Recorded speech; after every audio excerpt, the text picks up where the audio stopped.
अस्सलामुअलैकुम जी। Fundamental of physics Halliday Resnick Walker का 10th एडिशन है। Chapter 35 interference problem 56। Thin film वो कहता है जिसकी थिकनेस 272 है या 7 नैनोमीटर की है, जिसके दोनों तरफ एयर है। वो कहता है लाइट व्हाइट लाइट हमने गिराई है, परपेंडिकुलर है, फुल ऑफ रेंज है, वेवलेंथ की है, तो विजिबल स्पेक्ट्रम की। वो कहता है लाइट रिफ्लेक्ट करेगी तो जो 600 नैनोमीटर वाली वेवलेंथ है वो फुली डिस्ट्रक्टिव करेगी। वो कहता है कौन से वाली वेवलेंथ जो है वो आपके पास रिफ्लेक्टेड पे at what wavelength does the reflected ray undergo fully destructive interference. तो 600 वाली फुली कंस्ट्रक्टिव कर रही है, डिस्ट्रक्टिव वाली मांग रहा है। अब हम जो सिचुएशन देख रहे हैं, एयर दोनों तरफ है, तो N2 बड़ा है N1 से और N2 बड़ा है किससे, N3 से।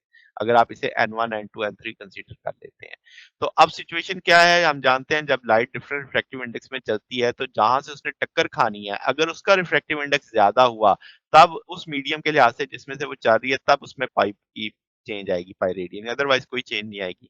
अब देखो जिस मीडियम से गुजर रही थी एंड एयर में से, तब उसका रिफ्रैक्टिव इंडेक्स कम है, सामने उसका रिफ्रैक्टिव इंडेक्स ज्यादा है, तो इसका मतलब पाई की चेंज आ जाएगी। नीचे आप देखो हल्का है तो इसमें कोई चेंज नहीं आ जाएगी। तो हम कहेंगे कि यहाँ पे फुली डिस्ट्रक्ट दोनों आउट ऑफ फेज हो गई। अब ये कंस्ट्रक्टिव इंटरफेरेंस के लिए क्या होना चाहिए कि जो उसने अजाफी फासला तय किया है वो आपका odd integral multiple of half of the wavelength है, तो हम कहेंगे 2l जो होगा बाउंस बैक करेगा उस वेव से, तो वो इसके बराबर आना चाहिए m+1/2 लैम्डा n बाई 2 के। अब यहाँ से एल की वैल्यू निकाल लेंगे। एन आपको रिक्वायर्ड है तो सारी चीजें एक तरफ कर ली। एन में एम की वैल्यू 0 रखेंगे तो 0.55 आ जाएगा, एम की वैल्यू 1 रखेंगे तो 1.65 आ जाएगा, एम की वैल्यू 2 रखेंगे तो 2.75 आ जाएगा। अब यहाँ पे सिचुएशन ये है कि भाई ये जो थर्ड वाला केस बना है, ये जो थर्ड वाला केस बना है, ये तो अब आपके पास डायमंड से भी बड़ा इसका रिफ्रैक्टिव इंडेक्स आ गया है, तो हम कहेंगे कि ये जो मोस्ट प्रोबेबल बनता है वो यही रिफ्रैक्टिव इंडेक्स होगा 1.65।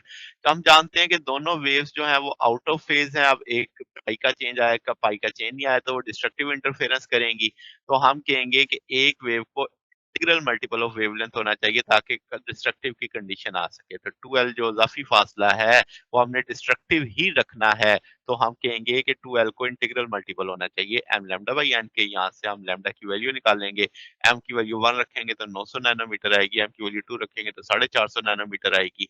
तो इसका मतलब विजिबल रेंज के अंदर आपके पास 450 नैनोमीटर वाली वेव पे आपको डिस्ट्रक्टिव मिलेगी। तो ये हमारे पास सोल्यूशन है। अगर आपको इसमें कोई बात पूछनी हो, डाउट हो, नीचे कमेंट्स में पूछ सकते हैं। वीडियो अच्छी लगी हो तो वीडियो को लाइक कीजिएगा, दोस्तों के साथ शेयर कीजिएगा, चैनल को सब्सक्राइब कर दीजिएगा। अब तक के लिए इतना ही, बाकी इंशाल्लाह नेक्स्ट देखेंगे। ओके, अल्लाह हाफिज।